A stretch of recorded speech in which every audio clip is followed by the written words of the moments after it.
The following program deals with a controversial subject. The theories expressed are not the only possible interpretation. Viewers are invited to make a judgment based on all available information. This is your captain speaking. We are beginning our descent into madness.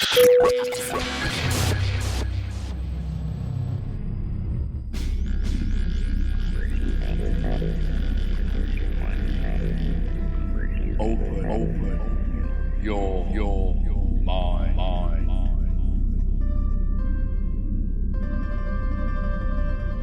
And we are back to another edition of West of the Rockies. I'm Frank. Thank you guys for sticking around. I know it's late, but boy, we're going to make it worth your while tonight. Genevieve, how you doing over there? I'm super excited. I'm doing super well. Thank you very much. I hope you're as excited as I am because, tonight we have a really cool guest. I can't wait to do this interview. But speaking of interview, I want to remind people to check out our latest interview from our guest last week, Elisa E., victim survivor of mind control. Believe it or not, this whole topic of mind control blows my mind, no pun intended. Go check it out. I mean, it really left me thinking. So head over to our website, wotrradio.com, and you can check that out. It was something else. It was a really, really intense interview. Definitely one of those topics that make you uncomfortable at times, you know. At times, it makes you more than uncomfortable. It makes you awfully uncomfortable. Yeah, no, but we want to thank Elisa, our guest from last week, for her bravery and her courage, and honestly, for being so open about speaking out something. It's so bizarre. Terrifying. Yeah. Speaking of terrifying, tonight's show, I think, will be along the same lines. Well, different lines, but the same level. Yeah, and my own personal background, how I came across these stories. A longtime listener of our show, Janice, I want to send a quick shout out to Janice. She lives out there in the lovely state of Colorado. I love Colorado. It's a beautiful state, the Rocky Mountains, and of course, the forest. I was up there a few times when I was a kid, and I loved it. I love the outdoors. I mean, I'm not the outdoorsy person, but I can appreciate the outdoors. Mm-hmm. In the past few months, we started researching these cases of people that mysteriously began to vanish in national parks and forests. Yeah, it's a huge topic. So this is where our friend Janice comes in. She sends me a link to Reddit, and she's like, Frank, check these have you ever heard of Reddit before? It's really Number cool. one, have you heard of Reddit? And number two, of course I've heard of Reddit. And and I started reading these stories, and honestly, I didn't sleep the whole night. I read all those stories at once, and I was literally too terrified to go to sleep. And just FYI, for those of you that don't know, Frank's the sort of person who could sleep next to, like, a building site. Oh, yeah. No, I could sleep in the NASA launching pad. You can put me right next to it. I'd be like, did something happen? Or I might have just dreamt of it. Anyways, enough of all this, because I know that people are probably eagerly waiting to hear from our guest tonight. So, Genevieve, if you would be so kind, as it is the custom here at West of the Rockies, would you please introduce the guest? SearchAndRescueWoods, username in one word, also known as SAR or SARwoods, as we'll be saying it, recently blew up on Reddit via the website's popular NoSleep subreddit. SARwoods began posting stories about 3 months ago, instantly receiving an incredible amount of feedback, with post comments tallying up into the hundreds, literally.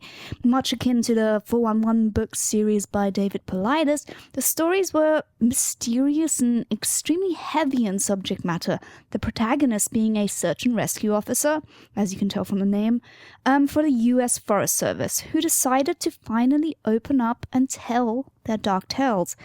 And dark they really were. So let me read you just a condensed version of the first post on Reddit. I wasn't sure where else to post these stories, so I figured I'd share them here.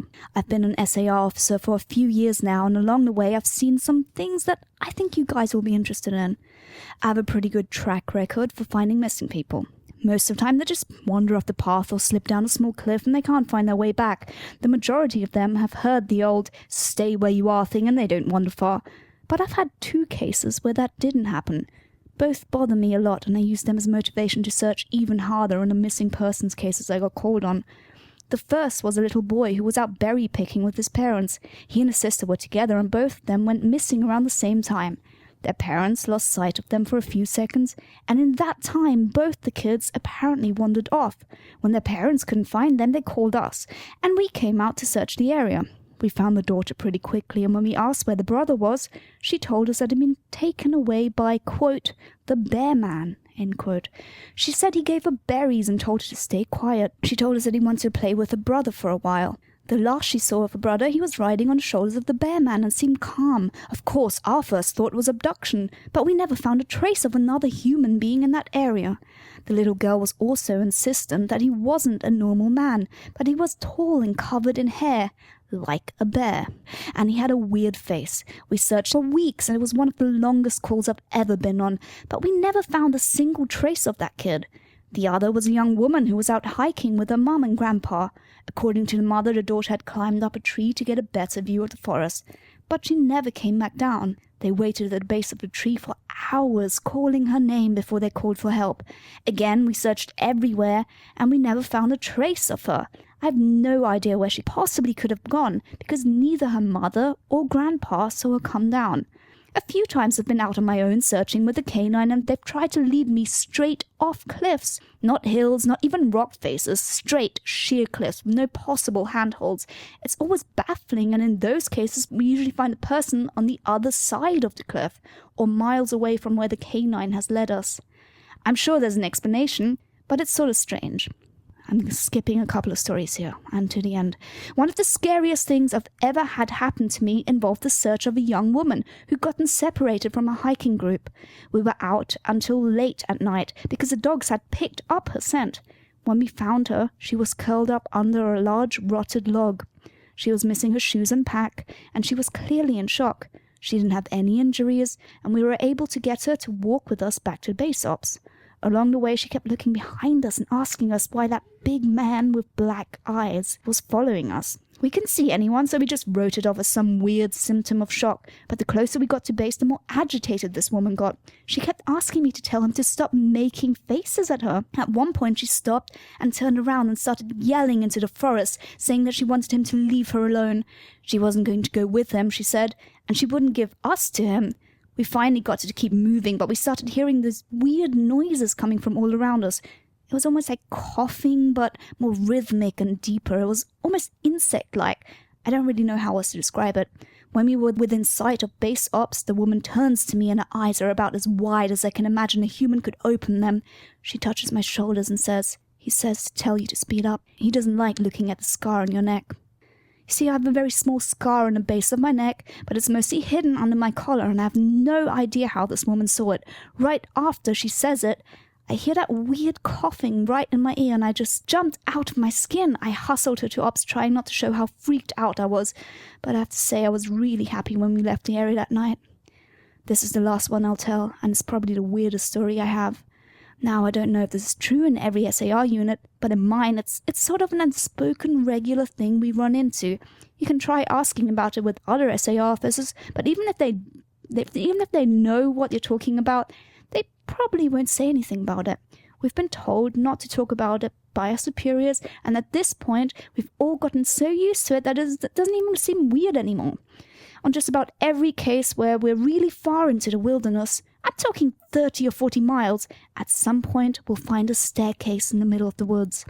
It's almost like if you took the stairs in your house, cut them out, and put them in the forest. I asked about it the first time I saw one, and the other officer just told me not to worry about it, that it was normal. Everyone I asked said the same thing. I wanted to go check them out, but I was told very emphatically that I should never go near any of them. I just sort of ignore them now when I run into them because it happens so frequently. So that was a snippet from his stories. Wow. And before we continue, for those of you that don't already know, the rules/disclaimer section of the NoSleep subreddit reads as follows. NoSleep is a place for authors to share their original stories. Suspension of disbelief is key here. Everything is true here, even if it's not. Don't be the jerk in a movie theater hee-hawing because monkeys don't fly. Still confused? Check out their rules and guidelines or ask your questions in NoSleep OOC. And with that, we'd like to welcome SARwood onto the show. Hello, can you hear us okay? Hi. Now, I can. Awesome. Now, let's get the obvious questions out of the way. Are you a search and rescue officer? I'm not, actually. I believe it or not, I don't have any experience, actually, in the Forest Service industry, which I think was actually kind of startling for a lot of people, just given how I wrote about it. But no, actually, I'm a writer by trade, so I have no experience in the wilderness. An excellent writer at that. Let me tell you, your stories, when I started reading them, like I said, they captivated me. I was submerged in them. I was terrified by them, to be quite honest, especially because I've heard from friends and, acquaintances and books, all these kind of strange things that can happen in the woods. So when I started reading your stories, I was terrified. The other question that a lot of people would have, and I know that you recently started a Tumblr blog where you're archiving your stories and interacting with your readers, and a question that you get a lot is, are the stories true? Well, it's kind of one of those things where they're not necessarily true for me, but they are based on factual stories. One of the things that they were initially based off of was, of course, David Paulides' work. He's someone who I greatly admire. His work is incredible and unbelievably detailed. And so I had originally listened to his stories a couple of years back, and it was something that was really interesting. Obviously, it was a topic I'd never heard of and that I thought was fascinating. So in terms of the people that are going missing in the stories, yes, it is factual. These are things that are happening. Right. But as to whether or not they've happened to me, I have not experienced it myself. Although I will say I lived for a long time in an area of Central Oregon that's the high desert.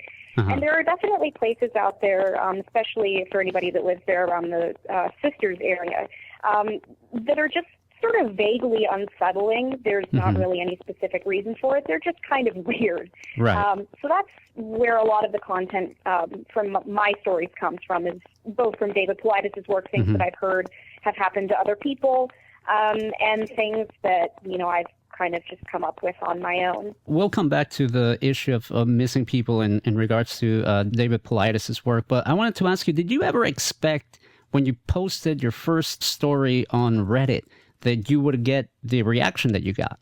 It's it's funny because the actual idea for the stories came up in a conversation I was having with my boyfriend one evening, and we were I was telling him that I was, looking into writing something. I wanted to start a new project that I thought might be, a good way for me to kind of practice my writing a little bit. And we ended up on this conversation about, what might be weird to find out in the woods. And I said, what would be weird is finding stairs out in the woods. So it was something that I kind of posted on a whim, and I figured, at best I figured maybe a couple of hundred people would see it. And basically overnight it went from having no views to 3,000. So no, I never expected it to take off the way that it has, and I mean, it's incredible. I'm incredibly thankful for the people that have stuck with it and have read it. But no, it was definitely not something that I expected. I'm telling you, I was sent the link by one of our longtime listeners, and I began to see people posting the link to it in a lot of the forums and the blogs I usually frequent. Doing a show like this, I'm always looking for all the strange mysteries out there, and it kept popping up a lot. And at first there were some, people asking whether they're real or not, or I just want to say that I actually reached out to you a while back, and you were very straightforward with me. You didn't mislead me in any way. You told me right then and there that you were a writer and these were fictional stories. So I just wanted to get that out of the way to make sure that, nobody thinks that you were misleading anybody at any point, especially being in that particular subreddit. But it's crazy how people began jumping on these stories and they were fascinated by it. I mean, one of my favorite parts next to your stories was reading the comments, because so many people, and I mean, granted, it's hard to tell, again, because of the nature of the NoSleep subreddit, if the comments are kind of like in playing along, correct?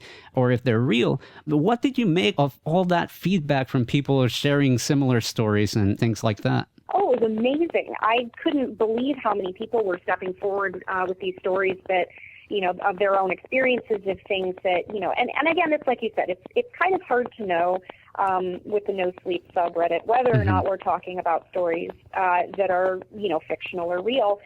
But just because of the volume of people that have come forward and the variance in the stories that they're coming up with, I mean, I'm inclined to think that there has to be at least out of them, there have to be at least a handful that are real, and I think it's amazing.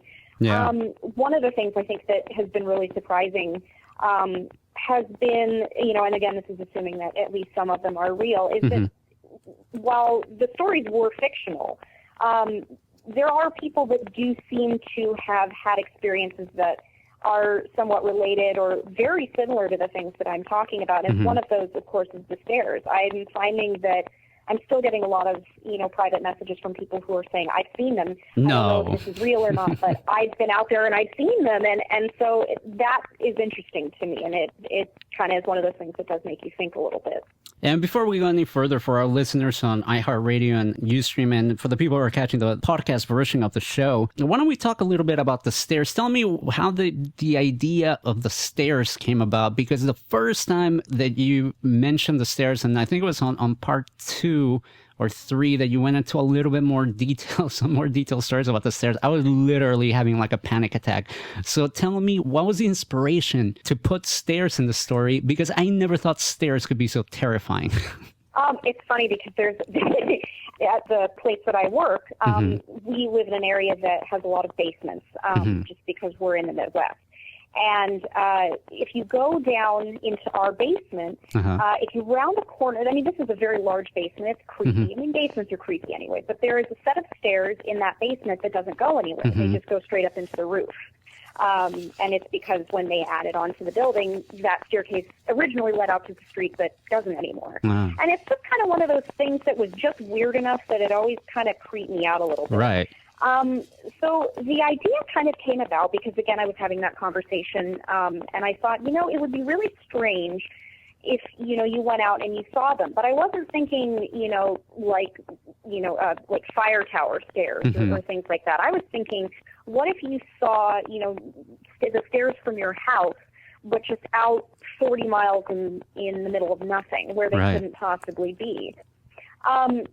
So it just, something about it, I think, just kind of struck me as being odd. And I think that one of the things that really makes horror work as well as it does is that you take something that is very ordinary and you turn it abstract. You put it in a situation, where it wouldn't normally be. A few years back, I remember reading a story about a guy.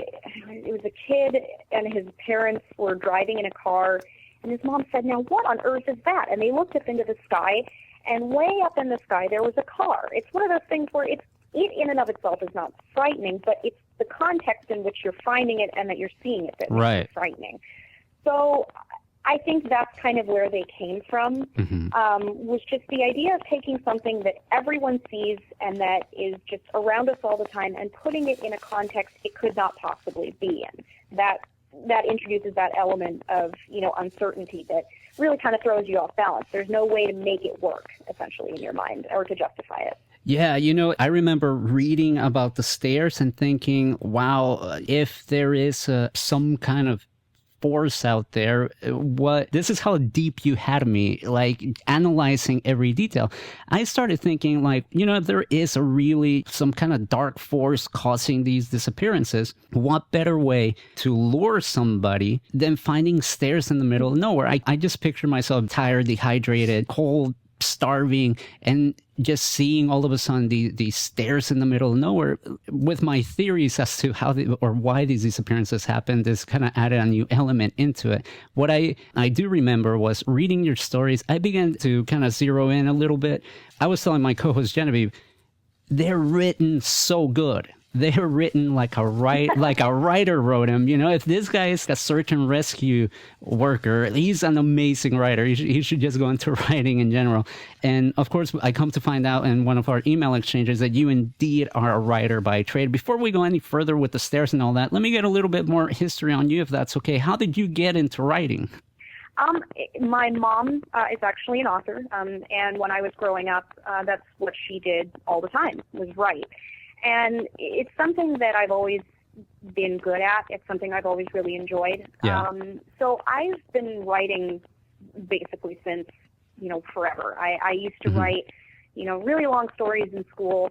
It's something that I've always found a lot of joy in. I was never one of the kids that, keeps a journal and records everything that's going on in life. But I think there's something about creating, these stories of things that have never happened and just watching it happen, essentially, that is just fascinating to me. So originally when I started writing, I was doing mostly, I've always kind of leaned more towards fiction. So, to begin with, I was kind of just doing generalized fiction. I really liked cats as a kid, so I wrote a lot of stories about cats. So I started with that. And as I got older, I got really, really into Stephen King. Nice. And he was a huge influence on my writing. And right about when I started reading him was when I really started getting into the horror genre. And I started to find that it's one of those really rare genres where if you get it right, you get it really right. And if you get it wrong, you get it really wrong. There's really not a lot of in between. True. So I started getting really obsessed with, okay, well, what makes something scary and what makes something just kind of not work? And I started watching, just devouring movies and books and basically anything I could get my hands on. And then I realized, a lot of what I'm looking for, I just don't think is out there. So I'm going to start writing it. So I started, kind of doing it on my own, in a very amateur way. I started kind of writing horror. And there are things on Reddit that I had actually posted previous to the SARwoods series that did fairly well but never really took off. This one, I think, whether it was just good timing or a fluke or the writing itself, has really taken off more than I would have expected.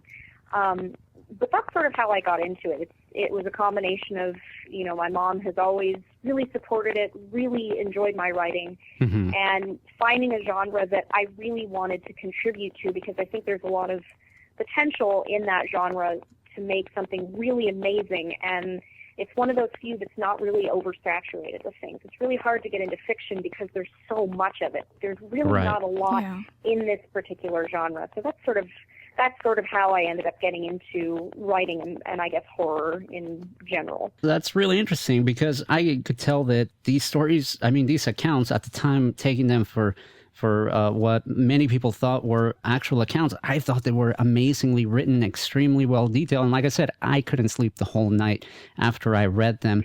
Now, one of the things that has happened is, obviously, if you have a lot of followers, a lot of fans of your work, and I've noticed on your Tumblr, which I follow, and I believe the Tumblr link is SearchAndRescueWoods on Tumblr. And what I've seen is that a lot of people have been sending fan art, showing the stairs and things like that. What do you think of that? Did you ever think people were going to be so into your stories that they were going to be sending you art? I would never have imagined that. And the art that people are sending me is amazing. There's a wonderful woman who's doing this incredible series of miniature photographs, and they're amazing. And it's incredibly humbling that people have enjoyed my work so much that it's inspiring them to do these things. It's wonderful. I try to encourage, my followers and my readers as much as possible that if you do something, like anything related to my stories, I want to know about it. I want to see it, because I could not have ever imagined that people would like it this much. So yeah, it's amazing, and I'm very humbled by it. The things that people are creating are just amazing. It's so cool.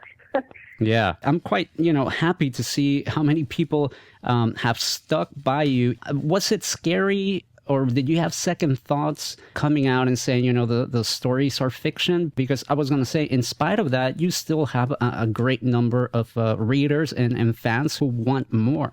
The question of whether or not to admit that it was fictional was something I really, really struggled with. Once it really started becoming popular, there was, I had this kind of urge to basically just remind people, that it was fictional. But at the same time, people were so enchanted with the idea, and I know as well as anybody how much I would love to believe that this is really going on, because it's so weird and it's so cool. So I really did not want to break that sense of belief. I really didn't want to ruin that. But actually what ended up happening, and I did discuss it briefly on my Tumblr, was that a comment was posted, I believe on maybe the 6th or 7th part, and someone let me know that David Paulides was aware of the series. Mm-hmm. And because I'm a really huge fan of his work. Right. And I really respect him. I wanted to make sure that my stories weren't somehow impacting him because they are of basically the same subject material. So I reached out to him, introduced myself, let him know who I was. Mm-hmm. And basically, I won't go into a lot of detail, but I found out that it was causing a significant amount of traffic to him that he was having to take time out of his work to clear up. So right. At that point, there really wasn't the option of letting people know that it was fiction. It wasn't really the way that I wanted to do it, but at the same time, it gave me the excuse that I think I was looking for. Right. Mm-hmm. And yeah, there was definitely a huge amount of trepidation. I didn't know if, there was going to be this massive backlash of people that were furious. I didn't know if people would think that I had conned them or, that I'd somehow, tricked them in any way. That was never my intention to do. And I did get a few people who messaged me and said, wow, I can't believe you would lie about this. But 99% of people wrote me and said, I don't care if it's fiction or not. It's amazing. Please keep writing it. Mm-hmm. So I was really glad that there wasn't as much negative backlash as I thought there might be. I was just going to say that's quite a predicament to be in, yeah. But sorry, I didn't mean to cut you off. Go ahead and finish. Sorry about that. Oh no, it's fine. Yeah, and like I said, because of the nature of what the stories were about, I really didn't know if I was ever going to be able to come out and say, you guys have been awesome, but just to let you know, it is fictional, so if you want to, talk to me about it or whatever, that's fine. Right. But thankfully, it seems like the majority of people are reading my stories not because they, are looking for any kind of validation to them. They're reading them because they enjoy the series. Right. Which, thank goodness for that. No, absolutely. I think it's important to point out as well. I mean, like when Frank hit you up, you explicitly said that they were fictional. You didn't beat around the bush at all. And I assume that if anyone else had messaged you personally, emailed you, you would have said the same thing. I mean, there was never a barrier where you, in black and white, said these are true. No, I'd never said that. Exactly. And I feel that anyone who would have asked, you would have said the truth. So in a way, I feel it's almost unfair that some people felt so negatively.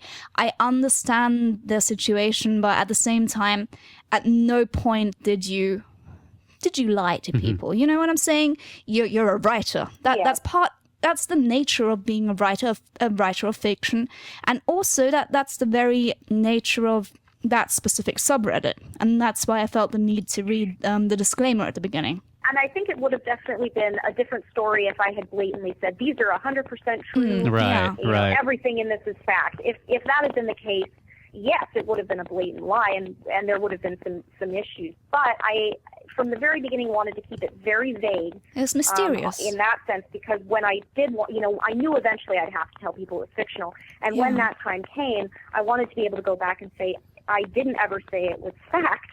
I wanted people to make that choice for themselves. Exactly. And I've got a quick question. Is there a certain motivation as well, or at least a secondary goal maybe, behind your stories, that actually help bring certain issues to light? The issues that David Paulides highlights, you're actually helping those stories and those books gain popularity, I feel. Yeah. Well, and I mean, it wasn't, if I'm being honest, it wasn't a huge motivator, but when I wrote them, I knew that was where people were going to go. They were going to look for, other instances of this happening, and they would inevitably find his work, which I think really deserves to have a lot more exposure than it does. It's really important, and I think people should be aware of it. So I wanted to do it in a way that was very respectful, that, that would bring him, a good amount of traffic and help him in any way that I could. Because I really think his work is very important and definitely needs to be looked at. There's clearly something to it, and I would really like people to take a look at it. So that definitely was a motivating factor of it, was to try and help him out. Yeah, we actually reached out to David Paulides a few months back, and he was kind enough to send us a copy of his latest book, Missing 411: A Sobering Coincidence. And we're going to actually have him on the show, but I know he's taping a documentary, and then his book came out. So he's actually a pretty busy guy. But I agree that, when I started reading, these stories of missing people that David Paulides was covering, I think I, like most people, at first thought that, well, maybe a lot of things can happen in the woods, right? Call me naive, but I always felt the woods was kind of like this safe place where you can go and camp out with your friends and have picnics and whatnot. After reading a bit of Paulides' stories, I realized that wasn't the case. And yeah, when I came to your stories, obviously I could see the parallel, and I did notice that a lot of people were actually being turned to Paulides' work through your stories, and I thought that was great because it's a very serious issue. We talk about all kinds of crazy things on this show, all these mysteries and conspiracies and whatnot, but every time that we touch on a topic where human lives are lost, and I'm not trying to be funny by using the word lost, but anytime where it's a topic where families are affected and people suffer for these strange occurrences, we treat those topics with the seriousness that it deserves. And I like the fact that your stories did serve as a gateway for a lot of people that maybe would never think of looking up these type of situations or bother to pick up a book by David Paulides. And it doesn't matter whether it was a primary aim or not, because the fact is that was the result. So yeah. And I don't think people should get too mad and crazily angry about things like that, because there's a lot of bad things that happen in the world, whether it's murder, whether it's a world war.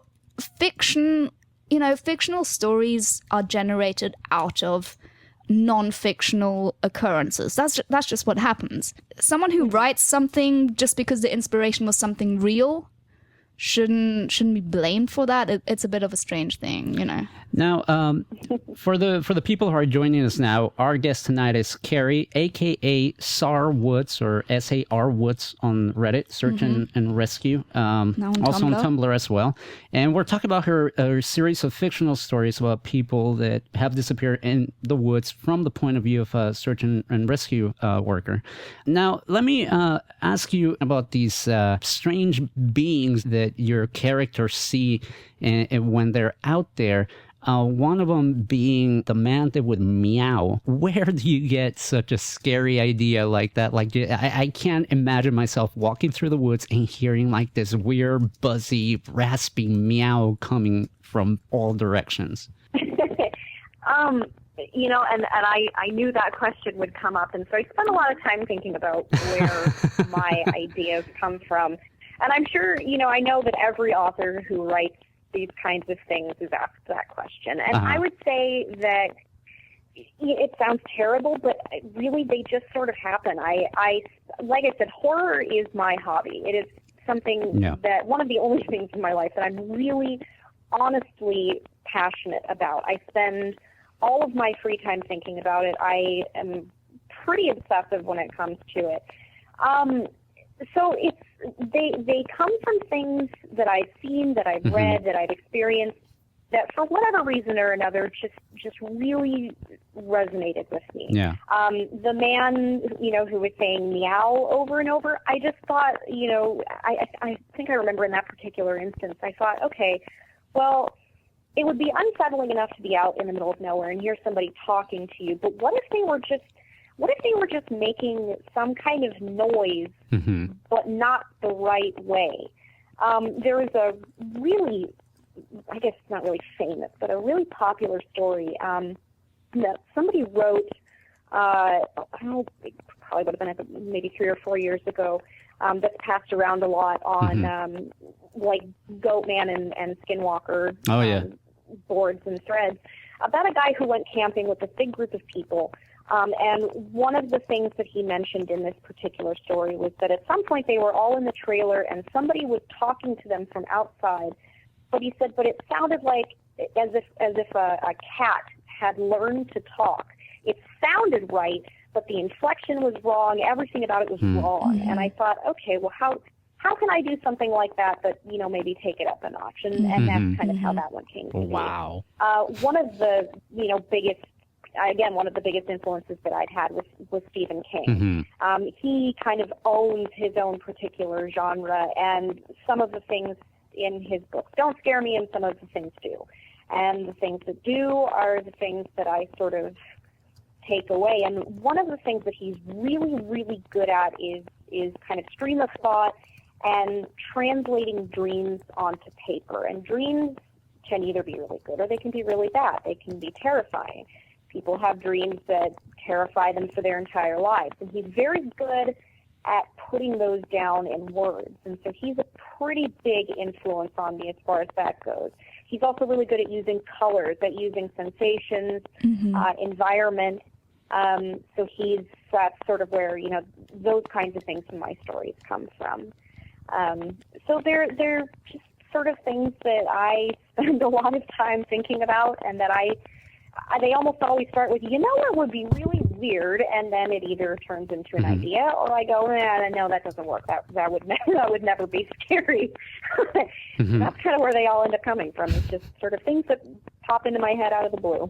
You definitely have some really strange things in your stories that at the same time, like I said, I've talked to a lot of people, especially in recent few weeks, and I've asked them, hey, you remember years ago when you told me this story or that story? And it's funny because it seems like everyone has a story about something that happened to them in the woods.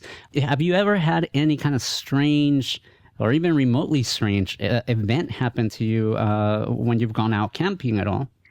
I have actually spent very little time out in the woods because of my family. My mother, God love her, is not a huge fan of the outdoors. So when I was a kid, we went a couple of times, but we didn't go very much.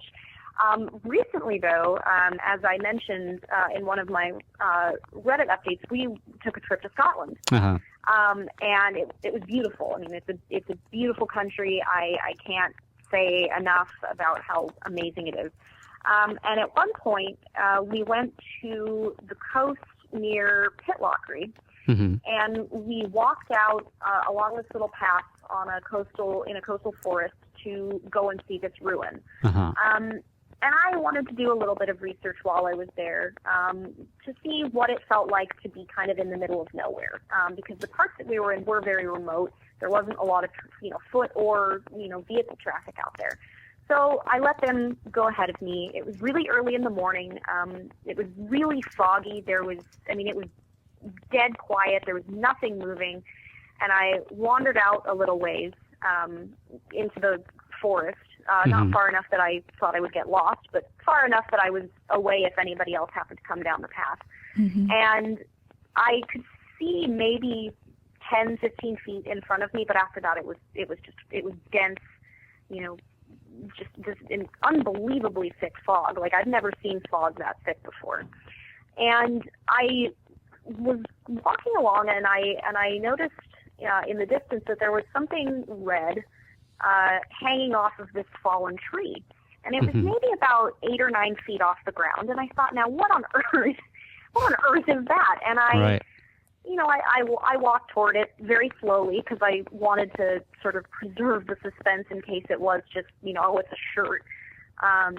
But the closer I got, the more I couldn't figure out what this thing was. It was draped over the tree, and it was this very unbelievably vivid bright red, and nothing else around it was that color. And when I got up close to it, I'm very small, so I couldn't really get too close to it, but I got kind of below it, and I still don't know what it was. I don't know if it was the inside of something. I don't know if it was, I don't know. It looked kind of like meat, or something, some kind of stringy inside meat, and it was draped over this branch.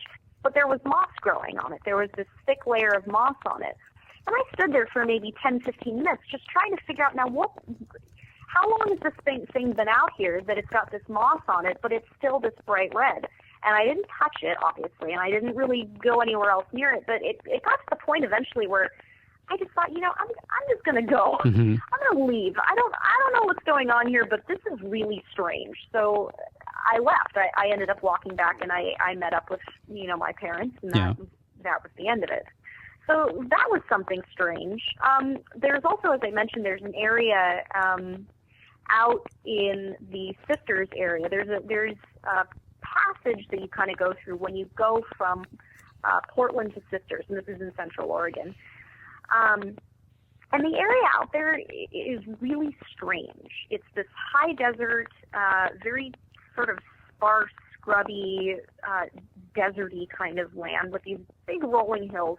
Mm-hmm. And there were a few times when we would be driving back and forth between those two cities, and we'd go through that area at night, and it's just unsettling. There's a really unsettling feeling out there. There's nothing, unfortunately, I don't have any experiences myself out there, but every time we would drive through there, there's just this very strange kind of almost electric kind of feeling out there. And I always thought if we were ever to break down out there for whatever reason, if I ever had to get out of the car, that something weird would happen, that something bad would happen. And I was always really glad when we would get out of that area, because it was really weird.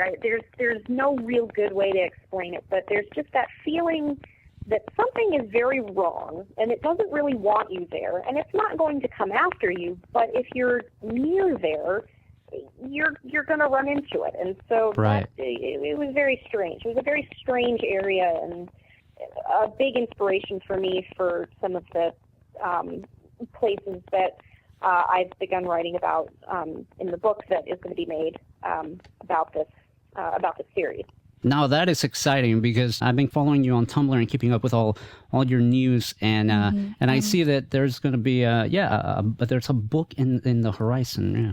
And just before the top of the hour, we've had great feedback from the chat so far, related to what you were just saying, but just in case you have anything to add, CBGirl96 was asking, regarding your inspiration for the stories. And CB Girl was saying, do you come up with them on your own, or do you get stories from other people? Where are your possible other sources? Obviously, beyond David Paulides, etc. Oh, I mean, my inspiration comes from everywhere. They come from stories that I read online. Mm-hmm. They come from things that people I know tell me. For the most part, I do my best to keep them, to be inspired by the things that I think of. But any idea is going to have, outside sources to it. There's always going to be some kind of outside influence. So, yeah, they can come from anywhere. They can come from, dreams that people tell me about. I really like asking people, what scares you the most? What are you afraid of specifically? What's something scary that happened to you? I love hearing about that kind of thing, because if it scares somebody else, and chances are there's going to be a handful of other people that are scared of that particular thing, and I can use that. So, yeah, I mean, inspiration can come from anywhere. It can come from just about any source, and things that you'd never imagined would be scary can be scary in the right kind of circumstances. Absolutely, and believe me, I have a newfound respect for the woods and the people that work out there as park rangers and search and rescue. Carrie, if you would be so kind to just hang on the line for a few minutes, we're going to play a couple of songs, run some station IDs, and then we want to come back and continue this interview on the other side of the break. Is that cool? Absolutely. Awesome. So just hang on the line for us, and don't go away, guys. Carrie's going to be right back with us. Believe me, we still got a whole lot more to talk about, including some real-life stories that I want to share. I know, Genevieve, you got something lined up right before we go. Yes, this is actually one of my favorite snippet stories from the Reddit series, and it fits perfectly with a couple of those we just heard, so here we go. I honestly don't know how I'd forgotten about this story, but it is by far the scariest thing that's happened to me. I guess maybe I've tried so long to forget about it that it just didn't come to mind right away. As someone who spends literally all of their time in the woods, you don't ever want to let yourself get scared of being alone or out in the middle of nowhere. That's why when you have experiences like this, you tend to just forget about them and move on. This is, to date, the only thing that's ever made me really seriously consider if this job is the right one for me. I don't really like talking about it much, but I'll do the best I can to remember it all. As I recall, this took place right at the end of spring. It was a typical lost child call. A 4-year-old girl had wandered away from her family's campsite and had been missing for about 2 hours. Her parents were completely despondent and told us what most parents do. My kid would never wander away. She's so good about staying close. She's never done anything like this before. We assured her parents that we'll do everything we can to find her, and we spread out in a standard search formation. I was partnered with one of my good buddies, and we were sort of casually holding conversation while we hiked. I know it sounds callous, but you do sort of become desensitized when you've done this thing for a long time. It becomes the norm, and I think to a certain extent you have to learn to desensitize yourself in order to work this job. We search for a good 2 hours, going well beyond where we think we should be, and we come out of a small valley when something makes us both stop in unison. We freeze and look at each other, and there's almost a sensation like plainly pressurizing.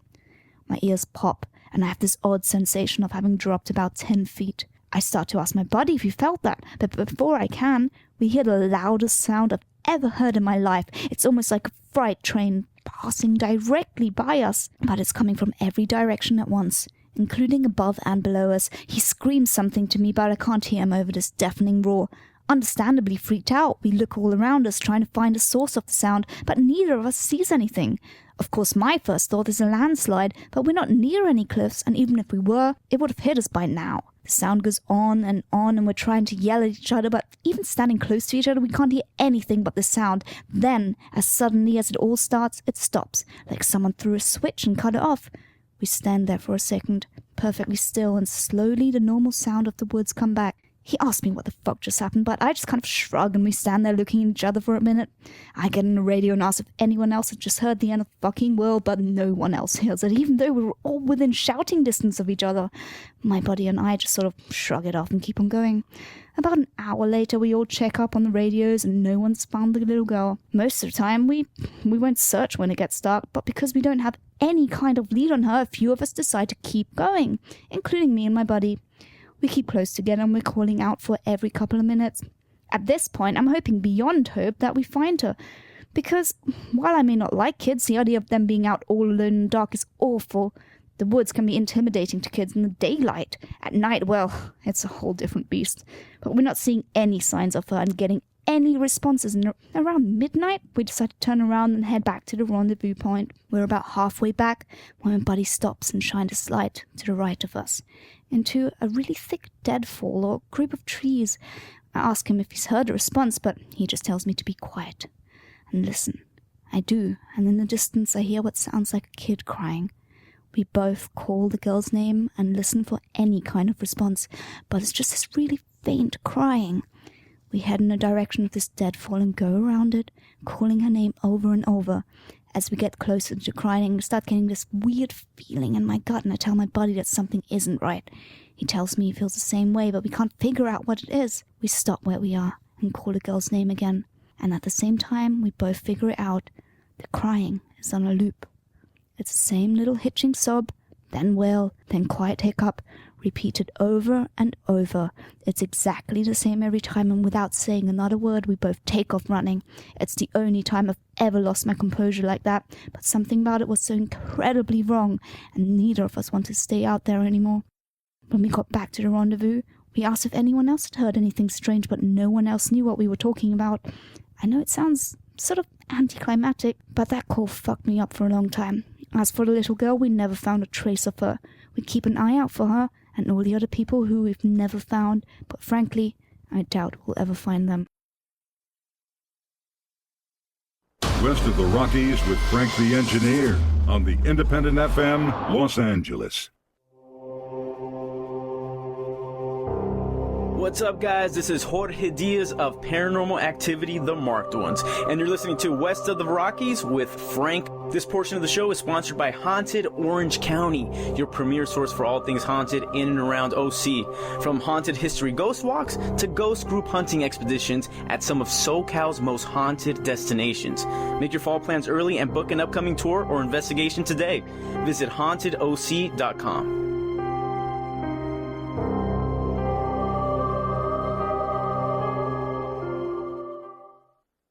West of the Rockies with Frank.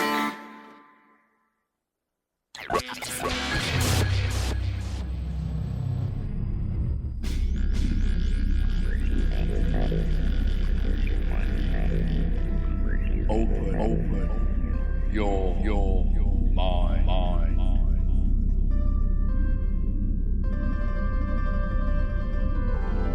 And we are back to the second hour of West of the Rockies. I'm Frank. Thank you guys for sticking around. You heard there during the break a little America, Horse with No Name, one of my favorite songs since I was a kid. A really spooky track. That song actually used to scare me when I was a kid. Is everything that's scaring you right now? Yeah, no, I'm on edge tonight.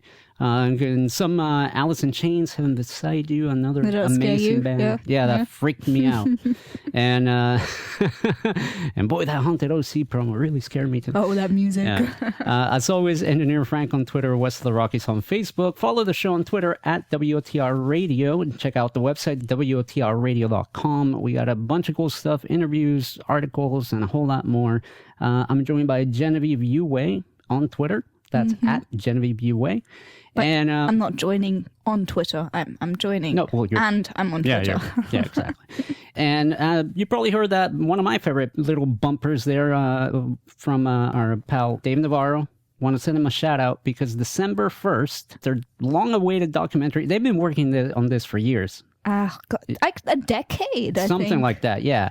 And I got to see a few months, actually a couple of years ago, that's how long they've been working on it. I think it was like about a year or two ago. I saw some of like the early kind of edits that they had going on, and it's deep. I mean, for the people that are not familiar with Dave Navarro's story, Google it, Wikipedia it. It's quite the tragedy, and this documentary, I know a lot of people have been waiting for it, and yeah, we're going to be checking it out December 1st, and it's going to be available on video on demand, I believe, through your usual VOD portals. Whatever you use. Yeah, whatever. Amazon, iTunes, whatever there is nowadays. Google Play, is that a thing now? Yeah, right? all that. That's all a that. thing. I don't know how many people remember this, but Facebook for a while was meant to be streaming movies. I think there was one, you told me. Yeah. No, well, they had a few, I think, but I actually got to interview the people that were the first movie to be streamed on Facebook. Yeah. Our guest tonight, we're really excited to have her on. Her name is Carrie, aka SARwoods, or SARwoods. How do I say that, Carrie? I'm always trying to figure out, should I say SARwoods, SARwoods, Search and Rescue Woods? When I just called it SARwoods. I guess you could do it any way you wanted, but in my head, if I'm referring to myself that way, it's SARwoods, I guess. Okay, SARwoods. And why don't you tell people where they can find you on social media, your Tumblr, your Reddit, and all that? Yeah, you can find me on Reddit. I'm the user SearchAndRescueWoods, and my Tumblr is the same, SearchAndRescueWoods.tumblr.com. So either of those two places you can find me. Most of my stories are still on Reddit. I am trying to get them put onto Tumblr, so they're going to be available both places. The Tumblr is just mainly updates, letting people know what's going on, and the Reddit, of course, is strictly for the stories. So if you'd rather just read the stories as they come out, you can follow me there. And if you want to receive updates and send me messages or whatever, you can follow me on Tumblr. Very cool, very cool. And one of the things that as we were talking about right before we went to break is you incorporate these strange characters that pop up that people describe seeing in the woods. Are you a believer on Bigfoot? And I know you mentioned, or people have asked you actually about the goat man and the bear man and all these kind of cryptic beings that are rumored to walk around in the wilderness. Are you a believer that there's stuff out there that we just don't know about?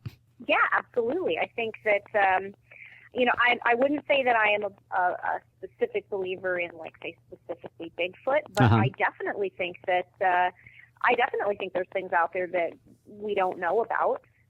The world is big enough, things are weird enough out there that, anything is possible. So, I mean, until you can conclusively say to me it either doesn't exist or couldn't, then anything's possible. Yeah, no, absolutely. Absolutely. And one of the things that we asked you, Carrie, via email was that we wanted to get your top 5 list of books. Mm-hmm. So I think right now it would be a good time to get to know you a little better. And why don't you tell us your top 5 list of books? See, that's always really hard because reading is one of my other obsessions. Right. I'm an awful book hoarder. I have way too many books. But I kind of tried to narrow it down to things that would kind of fit into either things that really inspired me for this series specifically, that or are horror based. So I came up with my top 5, and I guess we'll start with going number 1 being the top. We'll start with number 5. J.D. Salinger has a collection of stories that he wrote that it's just, and it doesn't have a title. It's essentially just 10 or 15 stories at the moment. I'm awful and I can't remember how many there are, but the first story in that collection, at least in the copy that I have, is called A Great Day for Banana Fish, which is remarkable. It is easily one of the best short stories I've ever read. It in itself is not horror, but it's one of those things where I don't really even want to say that much about it because it's just one of those things you just have to read. It is, it's one of those stories that I read and I will never get tired of reading that story. It is unbelievable. It gives me chills. And it's something that I really try to emulate because it's wonderful. He's an incredible writer, very, very good with dialogue. The fourth, I would have put this up higher, but I think in terms of how much it inspired this series, I had to rank it a little bit lower, would be Lord of the Flies. Oh, nice. Lord of the Flies, I've read probably, 50, 60 times. Yeah. I read it probably at least 4 or 5 times a year. Oh, wow. And it's just one of those books that I don't think I'll ever get tired of. It changes as I get older. Every time I read it, it has a different impact on me. The story changes, the characters change. I've been reading that book since I was probably, I think the first time I read it, I would have been around probably 7 or 8. I read it really young. And when I really did identify with a lot of those kids. And, like I said, the older that I get, the more that story impacts me in different ways. So I'm planning on continuing to basically read it for the rest of my life. Wow, that's great. It's an amazing story. Yeah, it's wonderful. It's, again, I can't recommend it enough. Number 3 is Stephen King's story. He wrote it when he was still writing as Richard Bachman. His stories from when he was Richard Bachman, I could talk about this forever, but when he was writing under the Richard Bachman pseudonym, his stories tended to have a different kind of theme, a different tone, that in some ways I actually like a lot better than his later work. But one of those stories was The Long Walk. It was a short novella that he wrote, which was about a young man in this sort of dystopian society, kind of 1984-esque society, where they have this yearly contest where a group of 100 boys set out on this walk. Again, I won't go into too much detail about it because I really think it's one of those things you need to experience. And it's an incredible piece of work for me because it's all told. We know what the ending is when we start the book. There's never any question of how this book is going to end. So the tension in it doesn't come from finding out what happened. The tension comes from knowing what's going to happen and not being able to do anything about it and seeing how he's going to deal with it along the way. So in terms of that's a book that I like both for the craft, the way that it's written, and also for the story itself. Number 2, these next well, the last two, are easily the biggest influences on me, both in their stories, the way they're written, the content, I mean, everything. Number two is Haunted by Chuck Palahniuk. I'm sure I'm not pronouncing his name correctly. I love all of his work. I have not read a single one of his books that I haven't liked. Wow. Haunted is one of the ones that it's another one that I read all the time because it's written from a lot of different perspectives, and it's one of those ones that is shocking both in the way that it's written and obviously the content. Anybody who's read that book knows exactly what I'm talking about. He is someone that I really look up to. I really like the way that he writes.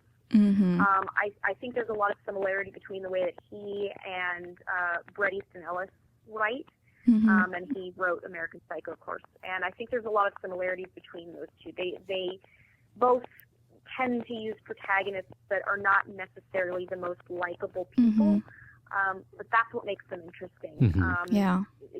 They're fascinating. Yeah, they're very personal. The number one, and I mean, there's stories that if you were reading it to like the people in them, you wouldn't like it. But you're not reading it because you necessarily like the characters. You're reading it because you just want to know because they're weird. Why they ended up the way that they are. Yeah, exactly. And what they're talking about. So yeah, Haunted is amazing. It's an incredible piece of work. Number one is it's a tour de force. I've read it more times than I could count. I refer to it constantly. It is. I don't get scared anymore. I don't get scared really at all. Nothing really frightens me. Just I guess because I've done this for so long and I've studied horror for so long. So if anything scares me, it's really saying something. And this book scared me. I mean, scared me in both kind of the kind of way and both in a very deep, scarring, psychological way.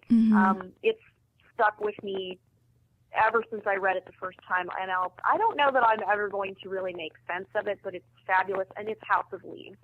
House of Leaves is unbelievable. It is one of the few books that I've ever written that I couldn't read it at night. It was terrifying. Oh, wow. And I love that book both because it's a very interactive experience, because not only are you trying to deal with all of these different characters, you're trying to keep up with all of these different storylines that are happening simultaneously. The book itself is interactive because the farther along you get, the more disjointed both the text and what's going on in it are. It's incredible. He's someone that I greatly admire and respect, and I would say in terms of what I'm currently writing, and I'm not really trying to emulate anyone's style, but in terms of who I think I'm taking the most from, it would have to be Mark Danielewski. He's just unbelievable. I will never know how he wrote that book, but if you haven't, of all of the books that I've mentioned, if you haven't read that one, you need to. You need to go out like tomorrow and get it, because it's just mind-blowing. It's unbelievable. So yeah, I would say those would be my top 5 for this particular scenario and category. Wow. Well, let me tell you, I have my work cut out for me, because this is honestly a great list. And you bet I'm going to pick up a few of these to read myself. Just kind of scanning through the chat room, I see people's comments. Marcipan says, honestly, some of the scary stories I've ever read. I believe I missed the question. They want to know when your next story is coming out, when the book is coming out. That was CB Girl as well. Yeah. Can you tell us when is your next story, as people are eagerly waiting for, and when are you planning on releasing the book and all that good stuff? I feel so bad because I don't keep to a strict schedule as far as the releases of my stories go.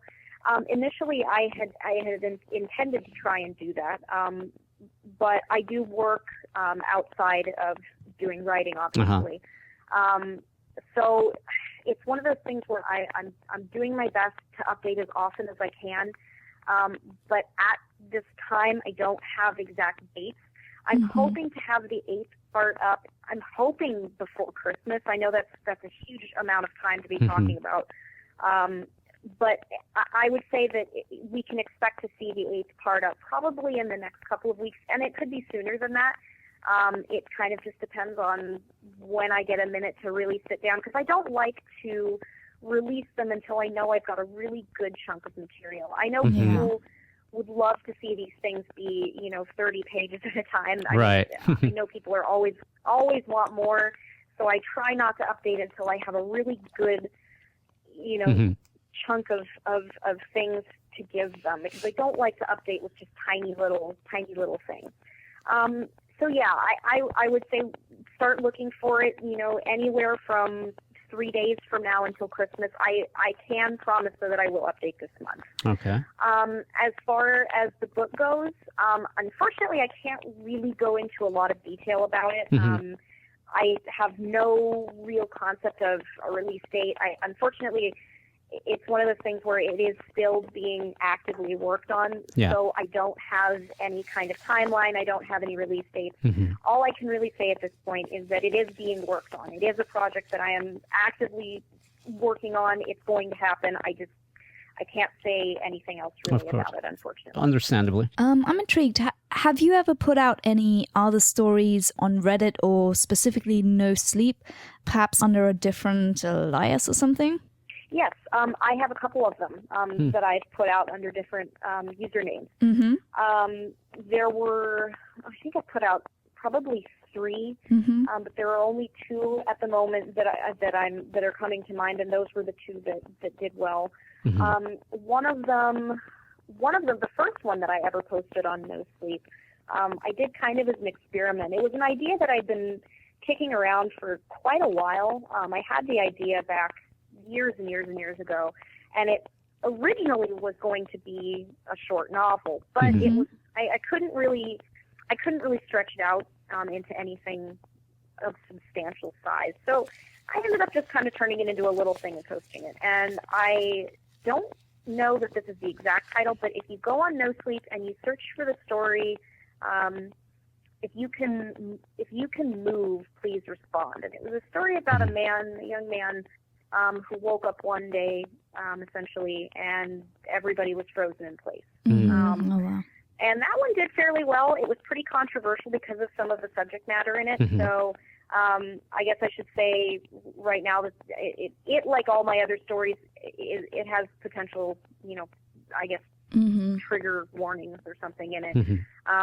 So it was a very controversial piece. The opinions on it either ranged from "I love this is the best thing ever" to you should be ashamed for writing this. Wow. So, we did actually have... that one. Sorry, carry on. I was going to say, so there's that, but what were you going to ask? Related to that, there was a question a little earlier on in a chat from Professor Madness, who was asking, how do you deal with hate comments, if any? I don't really get any. Good. Okay, negative. I shouldn't say hate comments. Let's rephrase that to, negative feedback. I really haven't gotten that much, but for the most part, as callous as it sounds, I read every comment that I get. But as far as the negative ones go, if they are making legitimate points, then I will take those points to heart and I'll use them to improve my future stories. I've gotten several comments from people who actually do work for the Forest Service, who have written me and said, just so you know, none of your terms were correct. Oh, and dear. I said, okay, then tell me what I can do to improve and what terms I need to use.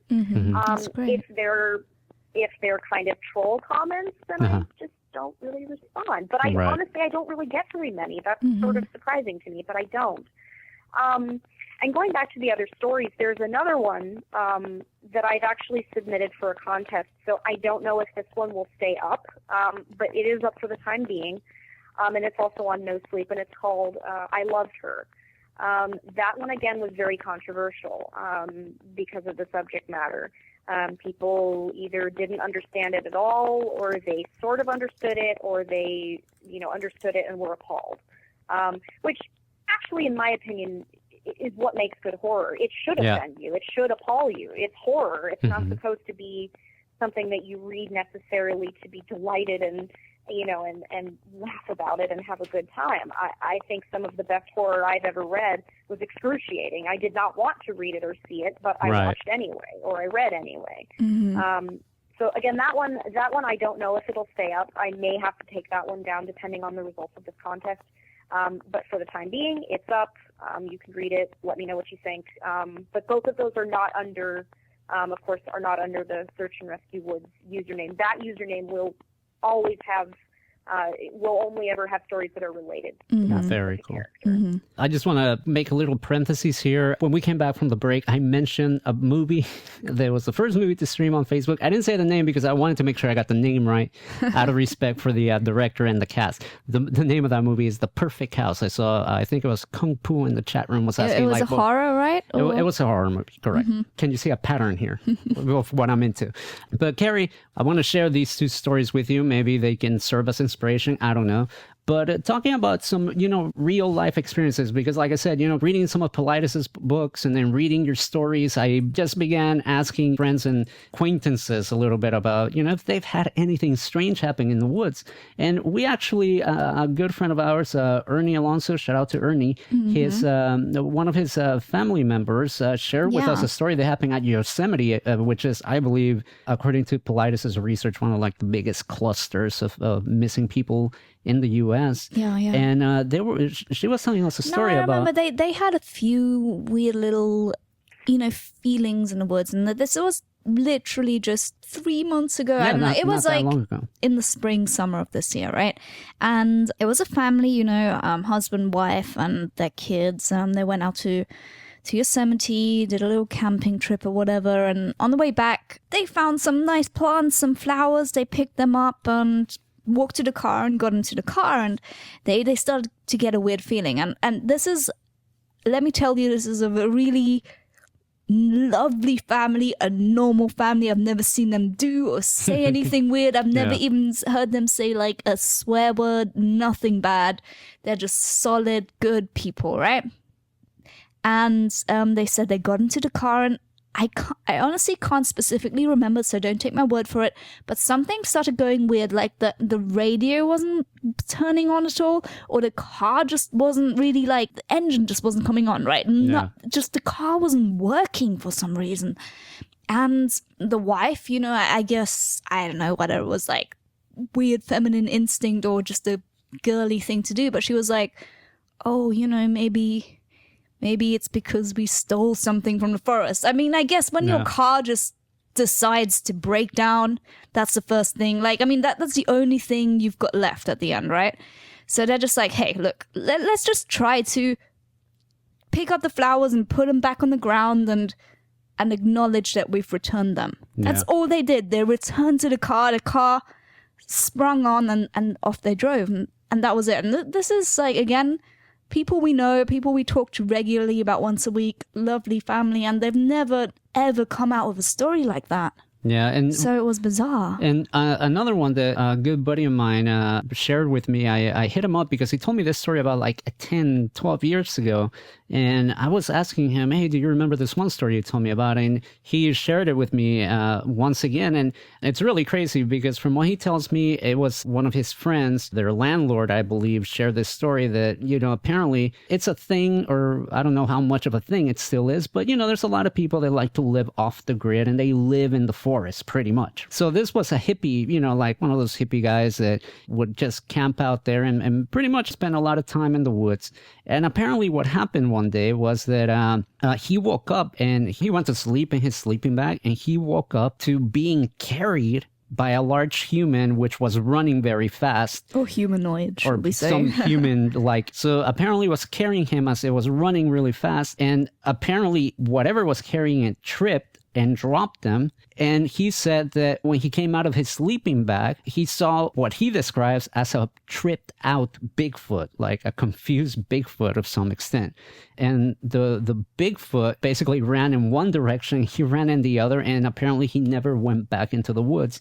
The reason why I'm bringing these stories is because there was a comment, I think it must have been like on part 2 or 3. I tried to look for it, but boy, I mean, these stories are so popular, it's really hard sometimes to find the exact comments, but it was a comment left by a Redditor, and he was saying that he's encountered this thing in the woods, he doesn't specify what he means by thing, but he says that, don't ever touch anything that looks out of place. Don't grab anything. Don't take anything with you because, whatever is out there might follow you to some extent. And it's something that is really scary. And we kind of see a little bit of this in your stories with the stairs, right? Because it's this thing that is not meant to be out there.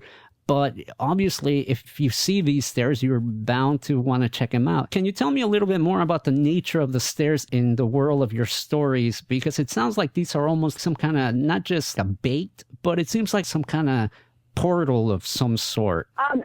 One of the things that of course, what I'm really going to be focusing on in the book are the stairs. That is the central idea. Nice. And I've really enjoyed listening to people's theories on it. I really like seeing what people think.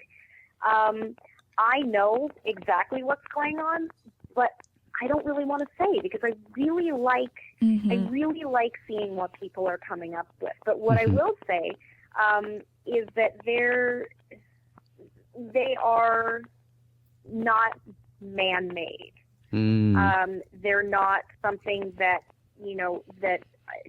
one of the things I definitely want to just throw out there is that it's not some kind of government experiment. It's not some kind of thing that the government has made and is testing out there. It is not man-made. It is something that is occurring out there, but it is not man-made. But it's something that I'll be going into in really a lot of detail in the book. But until then, I'm going to keep kind of close-lipped on it because I just really like seeing what people think they are. And I mean, as far as what everybody's been guessing so far, I mean, you may be right. Oh boy, that's part of the mystery. Is maybe you're right. Maybe they are they are portals. Maybe we aren't supposed to touch them. Maybe we are. Who knows? Oh my God! Wow. No, you're just making this. It's gonna be a torturous wait. I can already tell. You know what? If I wasn't confident that the thing, was going to be written, I would tell you. But I'm confident that this thing's going to happen. So I promise you there will be at least somewhat of a resolution. I can promise you that. But until then, I want people to keep guessing. I love hearing the theories. One thing that always sticks in my mind from my very beloved English teacher back at school was the phrase of death of the author. Once the author has put something out there, it's for the reader to interpret. There is no wrong and right. And I feel that's what you're doing, and you're remaining true to that. It's not up to you. Once you put it out there, it's up to people reading it to interpret it. And you don't want to add too much because that will end up ruining it at times. Yeah, exactly. Yeah, the only thing I'm really confident in throwing out there is just they're not man-made. That's the only thing you need to worry about, is they're not man-made. And even that, I think there's still a lot of different directions you could go with it. So aside from that, there's no right or wrong. I'm one of the many people like yourself who is intrigued and puzzled by these strange happenings in the forest. You're familiar with Paulides' work, and I'm sure a lot of the people listening are as well. He reserves his opinion as to what he thinks is happening. You're writing these stories and reading comments from so many people, receiving questions and feedback. Have you formulated any kind of idea as to what could possibly be causing so many people to go missing in real life? I have no idea, and I think that's why my interest is continued with his work. I know, again, because I've been working so closely with this project, with my project, I know what's going on in this universe. I mean, at least to a certain extent. Yeah.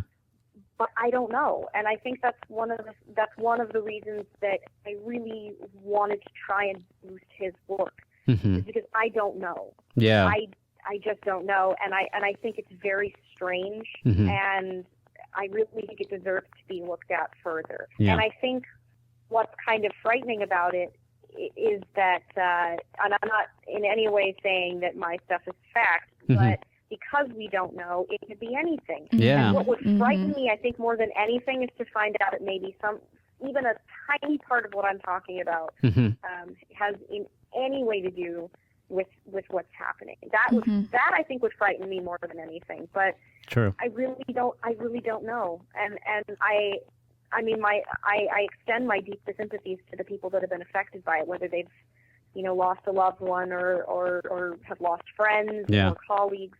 It's awful, and I really do hope that at some point we do come to a resolution for these people. But in the meantime, as awful as it is, I wanted to explore it and kind of come up with my own theories about it. So I wish I could say it's Bigfoot, it's aliens or whatever. I don't know. I just don't know, and that's what's frightening about it.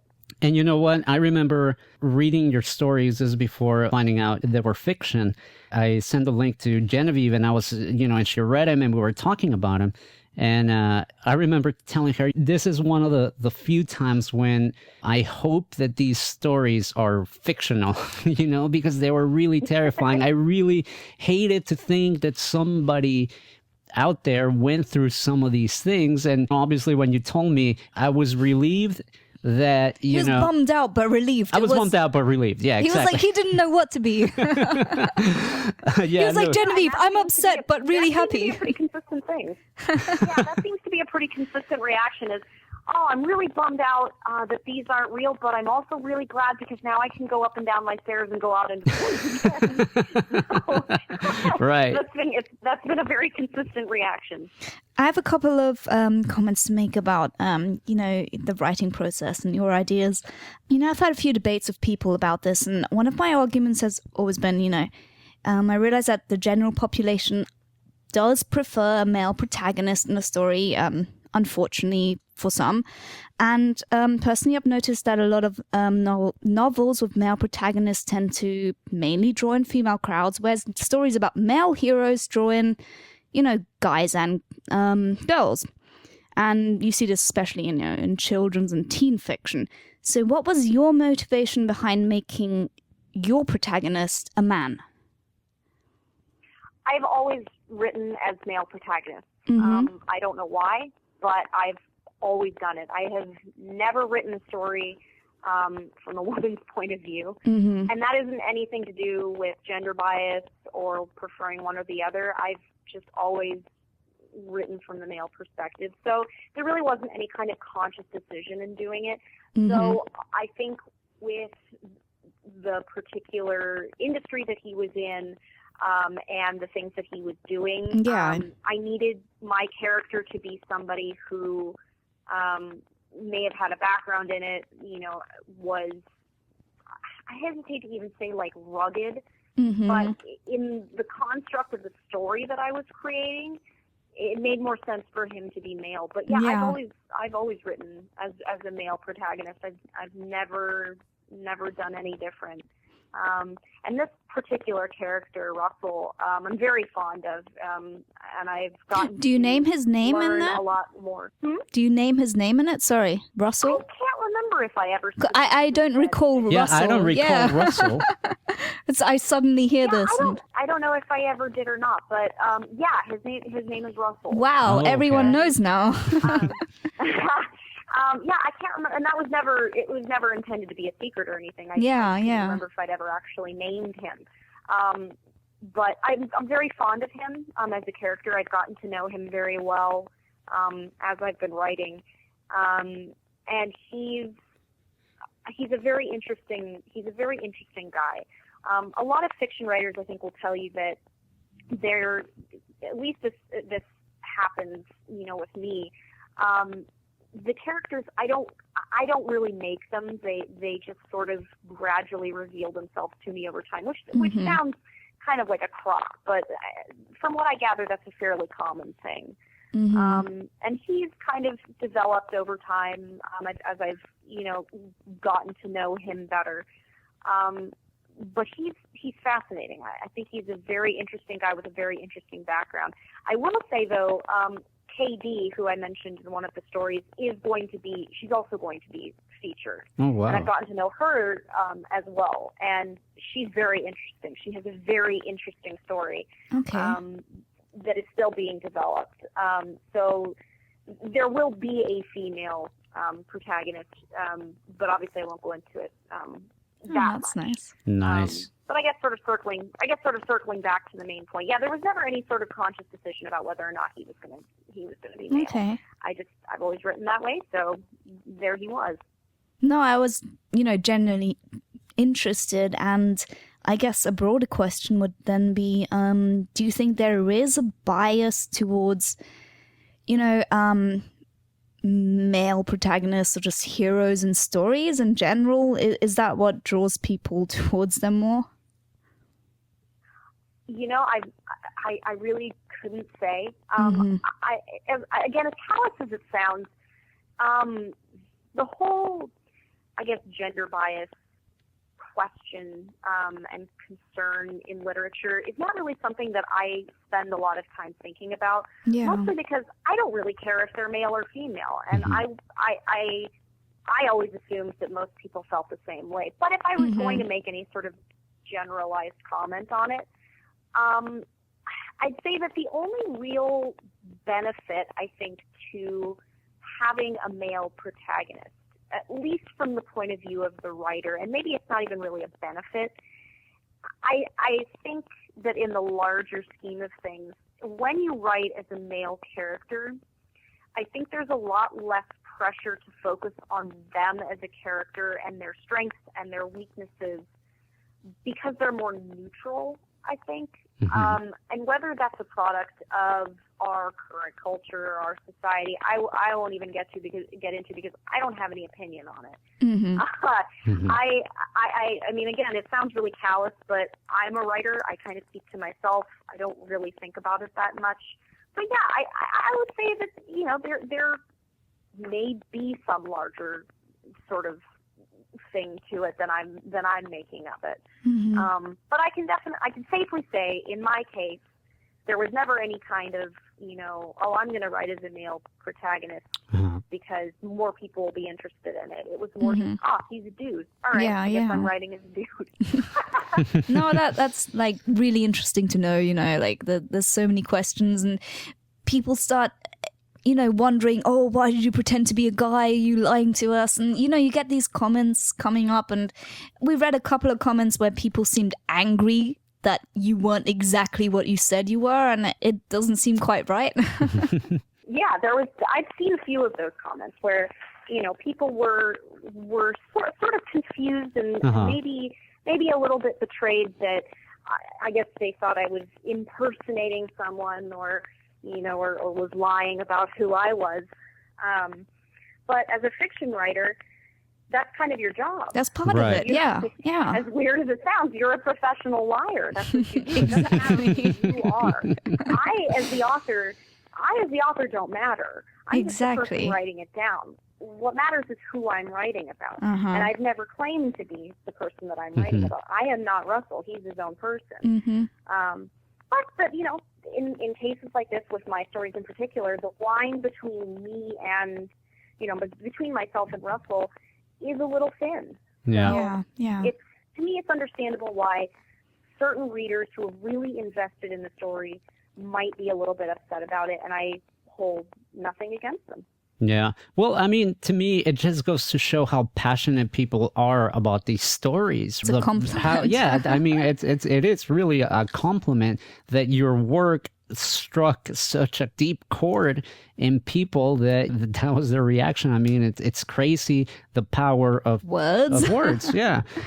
Carrie, we're almost out of time, but let me ask you this question, because obviously I'm quite intrigued by the whole stairs thing, and I was on the internet for a long time trying to find any and all information that I could about it. And I remember somebody even found a picture on somebody's Instagram account where they took a picture of what looked like steps in the woods. And you have a really interesting picture on your Tumblr as well of these stairs in the woods. Where was that picture taken, or where did that picture come from? It's awful, but I haven't I haven't confirmed exactly where those are, but to the best of my knowledge, it is a sculpture that is in a forest somewhere in Europe.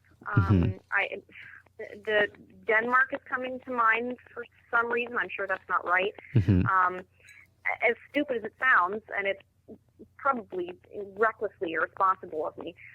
When I set that Tumblr up, I needed a picture that would be, instantly recognizable. And so I did a Google search, and that was one of the first things that came up. And because it was so close to how I pictured it, I thought, this is perfect. Of course, going forward, now that the Tumblr is more popular, I'm going to need to really sit down and give credit where credit is due. But yeah, it's a really interesting picture, and again, as far as I know, it's a sculpture that someone did and put out in the middle of the woods. And wow! It's a beautiful picture. It's haunting, actually. It is, at least to me, and it's a beautiful picture. I'm very, very fond of it. Yeah, no, it definitely, when I saw that picture, I thought either you went and had it made or something, because it was very, exact to what it looks like. Question just regarding your writing process, for people out there who want to become writers, aspiring authors, have you got any tips? What's your creative writing process like? How do you start? Do you draw mind maps? What do you do? And that's something that I feel so unqualified to talk about, and because I don't think of myself as being a professional. But as far as my personal process goes, I'm really lucky in the sense that it does sort of just kind of come to me very naturally. I don't really have to think about it. But generally, if I know that I want to get something done, if I need to, do a chapter for the book, or if I have an idea that I need to get down. Generally what I'll do is just kind of think about, okay, what's the main idea that I want to get across? What am I trying to say, and how can I say it in as few words as possible? And then I'll just sit down and kind of shut my brain off and let it happen. One of the best pieces of advice that I've ever gotten as far as the craft of writing goes came from my mom.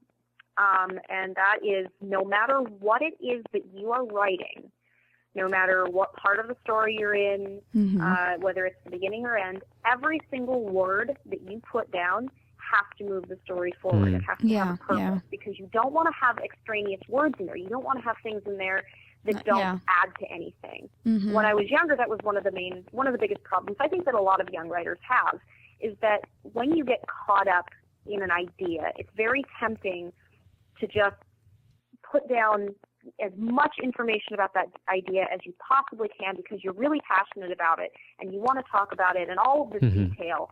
And what you end up with is kind of this giant block of text that really doesn't do anything for you. Maybe it may be interesting, but it doesn't do anything for you. All right. So make sure that, not even make sure, but what I find is helpful is just, okay, this is an interesting idea, but is it going anywhere? When I first started the first draft of this book, I ended up scrapping, I think I scrapped about probably 30 or 40 pages worth of material at this point. Wow. And that's some of the hardest stuff that I've had to do, is get rid of things. But you have to. If it isn't moving anything forward and it's not serving a purpose, then you don't need it. And I kept it. I mean, I have everything that I've gotten rid of in case I want it later. But I've gotten rid of it. And when you're writing something, what a lot of people, and I do this constantly, it's a constant thing that I'm doing, when you're writing, when you're sitting down and you're writing the first draft of something and you're just trying to get the idea down, don't focus on making it good. Nobody, one of the things that I'm constantly comparing myself to is Bastard Out of Carolina, because that is one of the most beautiful books I've ever read. It is written so wonderfully. And on the days that I'm feeling low, I'll sit there and think, well, this is terrible. Why would anyone want to read this? This is awful. But it's the first draft. All you're trying to do is just get the raw information down. And it's sort of sad, because there are so many people that write to me and go, I had this great idea for the story, but I started and it was awful, and I just stopped because I knew it wasn't going to be good, and it was just terrible, and the writing was terrible. Well, it's the first draft. It doesn't matter. Just get the idea down. All you're doing is collecting the wool. You're not going to spin it into yarn until you're much further along. All I'm doing right now in the process or the point that I'm in, I'm just gathering wool from the sheep. I'm not trying to spin it into yarn yet. That comes much later. And I think for a lot of people, that's where they get discouraged, is they stop shearing the wool. They don't see that wool is going to become something later on. So just keep at it. And there's a lot of, online courses for writing if it's something that you really want to do and you don't feel you have a good, foundation in. Read as much as you can. Read anything, read everything, read back cereal boxes, read pamphlets, read the newspaper, read books, read anything. Because the more that you read, the more you're going to have to draw from. I have read so much at this point that I have a massive amount of stuff that I can draw from. It's like being an artist. You have to work from references, and if you work from references, your mental library is going to get bigger and bigger, and soon you're going to be able to do more and more and more. So I would say that's about the best advice that I could give. That's great advice. I know that a lot of aspiring writers out there have become fans of your stories, and I think it's encouraging. It should be encouraging. Put the work in. You can have a Reddit hit that it's exploding, in social media. I saw that you also won an award from Reddit for August on the NoSleep subreddit. I did, and I couldn't believe that. No, it's really cool. Unfortunately, we're running out of time. And Carrie, why don't you tell people one more time where they can read your stories and where they can follow you and all that good stuff? You can find all 7 parts of the stories and any future updates on Reddit at my username is SearchAndRescueWoods. You can also go on the NoSleep sub. If you go on to the top of all time, I'm number 2 currently. I'm working my way to number 1. Nice. You can also follow me on Tumblr. My Tumblr username is the same, searchandrescuewoods.tumblr.com. You can follow me there for updates, occasional exclusive stories, and you can also send me messages and I'll answer them. Awesome. And Carrie, once that book is out, promise me you'll be back on this show because I want to talk to you about those darn stairs that still haunt me every night. Of course. I will absolutely be back. I will definitely be back to answer questions that you guys have. Awesome. Thank you so much, Carrie. And we really appreciate you taking the time to talk to us about your amazing stories. And like I said, we'll keep in touch and we'll be keeping up with all the happenings in the woods with you. Thank you so much. All right. Well, thanks so much for having me. Take it easy. Night. Bye-bye. Good night. Wow. How was that? Oh, Genevieve? she was so lovely and so cool. She's great. Big shout out to Carrie. Definitely, if this is the first time you're hearing about her and her stories. I think it's Carrie, not Kerry. Carrie, I said. Carrie. Oh, no, Kerry, not Carrie. Sorry, Yeah. someone in the chat said Carrie, but it's Kerry. Yeah. Let's the other way around. make sure we clear all that up. So yeah, check out the Tumblr, searchandrescuewoods.tumblr.com. And on Reddit, it's Search and Rescue it's the Woods. same. It's the Yes. same one, but just go on Reddit.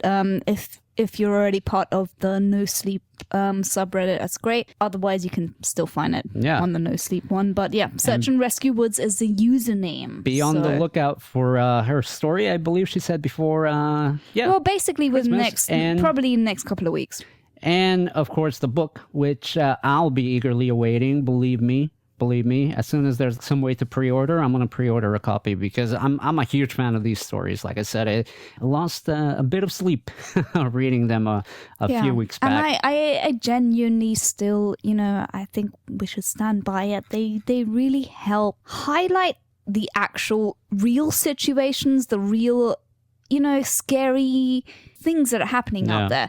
They are helping bring them to light. They are helping people like David Paulides, people who write, whether it's a book or a website or a blog or whatever, people who write about missing people and try and bring that to the foreground of our community.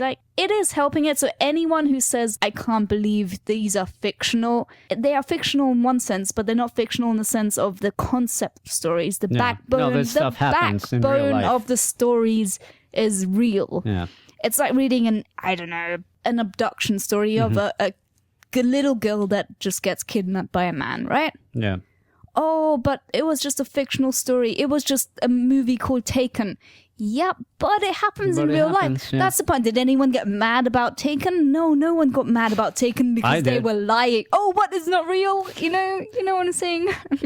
No, it's very true. It's very true. No, but it makes a point and it highlights a point. So definitely check out those stories, like we said, and don't forget to follow the show on Twitter at WOTR Radio. Check out the website WOTRradio.com. If you miss any part of this interview, you will find it there in the next day or two, and you can catch up on everything we talked about with Carrie tonight, aka SARwoods. As always, I'm Engineer Frank on Twitter, West of the Rockies on Facebook, Genevieve Viewway on Twitter, and you can find her hosting her very own show here on Thursday nights, 9 p.m. on the Independent FM. Music, jokes, facts, and requests, and a whole lot of laughs. So check that out. It's a fun hang, 9 p.m. PST, that is.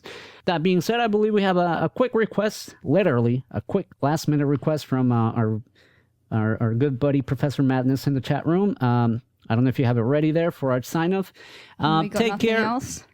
I do. I will be playing another track right after because it's literally a short track. But take care, be safe, God bless, don't do anything too crazy. We want to see you back next week. Take it easy, guys. Now we'll see you next week. Bye. West of the Rockies with Frank the Engineer on the Independent FM, Los Angeles.